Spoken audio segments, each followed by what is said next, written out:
রমাদানে প্রতি বছর দ্রব্যমূল্যের বৃদ্ধি ঘটে থাকে। এর কারণ কি বলে মনে করেন এবং প্রতিকারের উপায় কি?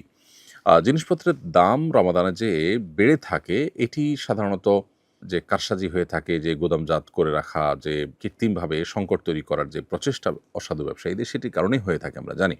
অতএব এটিকে কঠোরভাবে নিয়ন্ত্রণ করা হলো সবচেয়ে বড় কাজ। আলহামদুলিল্লাহ বিগত রমাদানেও অত্যন্ত দারুণভাবে কাজটি করতে পেরেছে সংশ্লিষ্ট কর্তৃপক্ষ। এজন্য তারা অবশ্যই ধন্যবাদ পেতে পারেন। এ রমাদানেও আশা করছি সেটা তারা কন্টিনিউ করবেন এবং সেই সাথে আমরা যারা ভোক্তা আছি, আমরা যদি এ জাতীয় কারসাজিগুলোকে বৃদ্ধাঙ্গুলে দেখাতে পারি, আমরা যদি সবাই কোনো জিনিস যখন কারসাজি করে সেটা মূল্য বৃদ্ধি ঘটানো হয়ে থাকে, তখন যদি আমরা একটু নিজেরা প্ল্যান করে সেটাকে বয়কট, বর্জন বা সেটার বিকল্প ব্যবহার করার চেষ্টা আমরা করতে থাকি এবং যদি একটু সংযমী হয়, তাহলে ইনশাআল্লাহ তারা কিন্তু সোজা হয়ে যাবে। তরমুজ সিন্ডিকেটের সময় এরকম সোশ্যাল মিডিয়াতে আওয়াজ উঠেছিল এবং অনেকেই সেটার পরে যখন সচেতন হয়েছেন, তখন কিন্তু তাদের সেই সিন্ডিকেট ভাঙতে তারা বাধ্য হয়েছে এবং তারা কিন্তু সেই গুদামজাত করার বা দাম কৃত্রিমভাবে সংকট তৈরি করে দাম বৃদ্ধি করার যে চেষ্টা, সেটাতে তারা ব্যর্থ হয়েছে। অতএব এই প্রক্রিয়াটা আমাদের অবলম্বন করা দরকার এবং এ ধরনের অপরাধকে অত্যন্ত জঘন্য অপরাধ হিসাবে চিহ্নিত করে সেটার বিচার হওয়া দরকার। আমাদের দেশে বিচারহীনতার কালচারটার কারণে কোনো সমস্যারই আমরা আসলে সমাধান করতে পারছি না। অতএব সেটি আমাদের যেমন দরকার, একইভাবে রমাদান আসছে, একজন মুসলমান তিনি হয়তো নামাজ কালামও পড়েন, আবার তিনি এই জিনিসপত্র সরিয়ে রেখে সংকট তৈরি করে দাম বাড়িয়ে তারপর ব্যবসা করছেন, মুনাফা করছেন। তিনি জানেনই না তিনি যে প্রক্রিয়াতে ইবাদত করছেন সেই প্রক্রিয়াটা আল্লাহর কাছে গ্রহণযোগ্য নয়। অর্থাৎ একদিক দিয়ে আপনি মানুষের অধিকার নষ্ট করছেন, মানুষকে কষ্ট দিচ্ছেন এবং কৃত্রিম সংকট তৈরি করে সেখানে অবৈধভাবে উপার্জন করছেন। নবী করিম সাল্লাল্লাহু আলাইহি ওয়াসাল্লাম পরিষ্কারভাবে বলেছেন যে যারা কৃত্রিম সংকট তৈরি করার জন্য জিনিস জমিয়ে রাখে, গুদামজাত করে, এরা খাতি, এরা অপরাধী।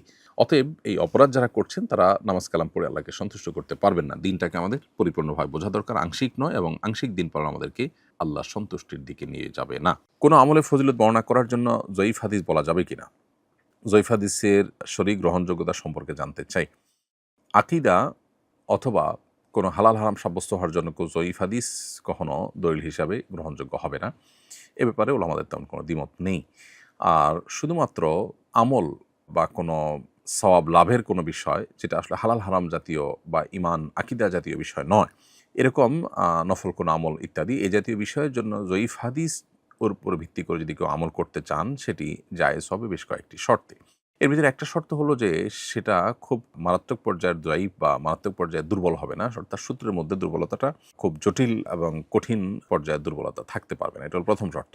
দ্বিতীয়ত, মুহাদ্দিসিন ইকরাম আরও অনেকেই অনেক রকমের শর্ত দিয়েছেন। এর মধ্যে ইমাম নবী রাহিমাহুল্লাহ বলেছেন যে এটা ফাজায়েল এবং তারগিব তারহিব, অর্থাৎ উৎসাহমূলক বিষয়ের জন্য অথবা ফজিলতের জন্য আমল জাতীয় বিষয়ে আপনার জয়ীফ যদি খুব বেশি মারাত্মক না হয়, তাহলে ওটার উপর আমল করা যেতে পারে। হাফিজ ইবনে হাজার আসকালানি রাহিমাহুল্লাহ কয়েকটা শর্ত উল্লেখ করেছেন। এর মধ্যে একটা শর্ত হলো যে, যেটা বললাম সেটা, আরেকটা হলো যে, যে বিষয়ে আপনি ওই হাদিসের উপর আমল করতে চান, মৌলিকভাবে সেটি শরিয়ার অন্য কোনো নস বা অন্য কোনো ভাষ্য দ্বারা প্রমাণিত হবে। এটা অনেকটা ওইটার সমর্থক রূপের হবে। এরকম হলে সেটার উপর আমল করতে পারেন।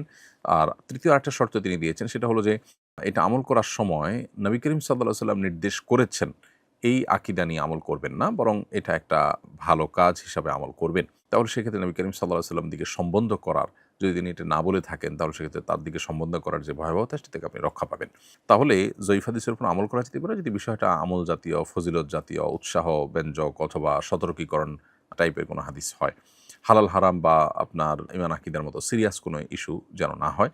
তাহলে সেক্ষেত্রে জয়ীফ যদি হাদিসের দুর্বলতাটা যদি খুব চরম পর্যায়ের না হয়, তাহলে সেক্ষেত্রে সেটার উপরে আমল করা যেতে পারে এই সমস্ত শর্তের ভিত্তিতে। গরমের দিনে কোনো বিশেষ আমল আছে কিনা? গরমের দিনের বিশেষ কোনো আমল আছে কিনা? এর উত্তর হলো যে, গরমের দিনে স্পেশাল আলাদা করে কোনো আমল না থাকলেও গরমের দিনে আমরা বিশেষ কিছু কাজ করতে পারি।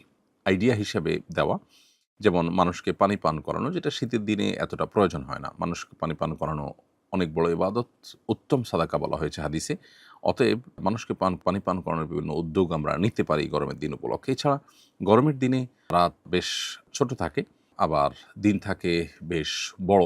তো যেহেতু রাত ছোট থাকে, অতএব রাতে যদি আমরা দেরিতে শুই, তাহলে ফজর পড়াটা কঠিন হয়ে যায়। এজন্য যত দ্রুত সম্ভব, এমনিতে সারা বছর তাড়াতাড়ি শোয়া উচিত, গরমের দিনে সেটার গুরুত্বটা একটু বেড়ে যায়। এর পাশাপাশি যারা আপনার গরমে বিভিন্নভাবে কষ্ট করেন, বিভিন্ন শ্রমিক আছেন, দিনমজুর আছেন, তাদের কষ্ট যেন লাঘব করা যায়, সেজন্য নানামুখী উদ্যোগ আমরা নিতে পারি। টিউবওয়েল স্থাপন, তারপরে পথিকদেরকে পানি পান করানো, এ জাতীয় খুঁজে খুঁজে ভালো কাজগুলো আমরা করবার চেষ্টা করতে পারি। ছোট ভাই ভার্সিটিতে পড়ে, আব্বুর সামর্থ্য কম। আমি চাইলে কি তাকে আমার জাকাতের টাকা দিয়ে পড়াশোনা করাতে পারবো? উত্তর হলো, আপনার ছোট ভাই যদি জাকাত গ্রহণের উপযুক্ত হয়, অনেক অভাবী হয়, এদিকে সে বালেগ প্রাপ্তবয়স্ক হয়ে গেছে, আপনার বাবার উপরে তার খরচ বহন করা এটা আর কর্তব্য থাকেনি। তো এরকম পর্যায়ে আপনার ভাই গরিব হলে, দরিদ্র হলে, তার সেরকম সামর্থ্য না থাকলে, তাহলে সেক্ষেত্রে আপনি তাকে জাকাতের অর্থে পড়াতে পারেন, কোনো অসুবিধা নেই। আপন ভাই প্রাপ্তবয়স্ক হলে তার যদি নিড থাকে, এমন নিড যেটা জাকাতের হকদার হয়, যার ফলে সে, তাহলে তাকে জাকাতের টাকা দেয়া যায়। ভাই বোনকে জাকাতের টাকা দিতে কোনো অসুবিধা নেই, যদি তারা জাকাতের হকদার হয় তাহলে সেক্ষেত্রে। অতএব আপনি আপনার ভাইকে পড়াশোনা চালাবার জন্য জাকাতের টাকা দিতে পারেন। নামাজে কেরাতের তারতিব কি শুধু শেষ 10টি সূরার সাথেই সীমাবদ্ধ, নাকি সমগ্র কোরআনের জন্যই প্রযোজ্য? উত্তর হলো, নামাজে আমরা যখন কেরাত পড়ব, প্রথম রাকাতে যেই সূরা কেরাত পড়ব, পরের রাকাতে তার পরের সূরাগুলো পড়ব, আগের না। এই যে ধারাবাহিকতা, এটি রক্ষা করা আবশ্যক পুরো কোরআনের ক্ষেত্রেই। এটা শুধু শেষ 10টা সূরার জন্য প্রযোজ্য নয়। বদলি হজ কখন ফরজ হয়? উত্তর হলো, বদলি হজ তখনই ফরজ হয় যদি কারোর হজ করার মতো আর্থিক সঙ্গতি থাকে, কিন্তু শারীরিকভাবে হজ করার মতো অবস্থা তার যদি না থাকে, অথবা নিরাপত্তাজনিত কারণে তিনি যেতে না পারেন, তখন অন্য কাউকে টাকা দিয়ে বদলি হজ করাটা তার জন্য আবশ্যক হয়ে যায়। অনেক লোক আছেন যারা এখন টাকা পয়সার মালিক হয়েছেন, আগে ছিলেন না। এখন যখন মালিক হয়েছেন তখন তারা আসলে শারীরিকভাবে হজ করার মতো আর সামর্থ্য নেই, তখন তার জন্য অন্য কাউকে দিয়ে বদলি হজ করানোটা কর্তব্য হয়ে পড়ে। মক্কার মসজিদের বাইরে হারাম এলাকার রাস্তায় নামাজ আদায়ের ক্ষেত্রে কাতারের ইত্তেসাল বা সংযোগ কি জরুরি?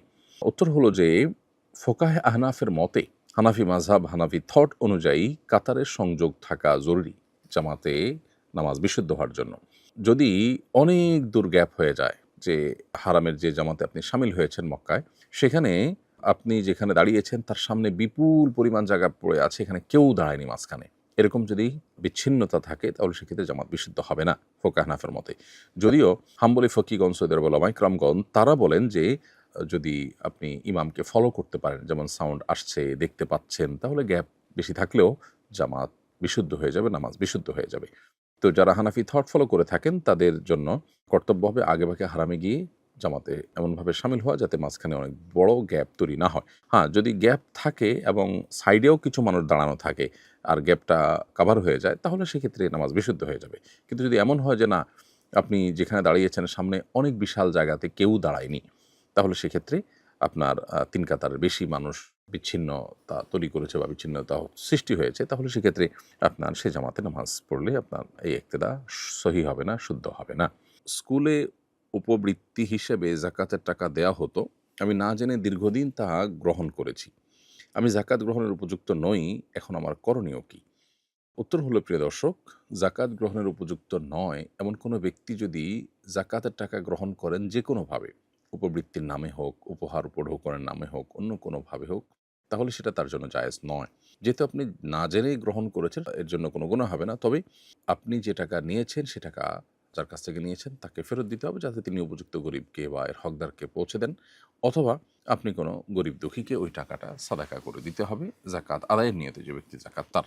তাহলে ইনশাল্লাহ এটি হয়ে যাবে। এবং কর্তৃপক্ষ যারা এই কাজটি করেছেন, উপবৃত্তির নামে, বিভিন্ন নামে মানুষকে জাকাতের টাকা দিচ্ছেন, সেখানে যাদেরকে টাকা দিচ্ছেন তারা জাকাতের হকদার কিনা সেটি নিশ্চিত হওয়া তাদের কর্তব্য ছিল। এই কাজটি না করে তারা অন্যায় করেছে। এবং অনেক সময় দেখা যায় জাকাতের টাকা দিয়ে আমরা এই ধরনের কাজ করি। জাকাতের টাকা দিয়ে আপনি যেটাই করেন, হকদারের কাছে পৌঁছানোর আগে আপনাকে এনশিওর করতে হবে যে হকদার সে আসলে জাকাত খাওয়ার উপযুক্ত কিনা, এটা দাতার কর্তব্য। আসুন্নাহ ফাউন্ডেশন, উম্মার স্বার্থে সুন্নাহর সাথে।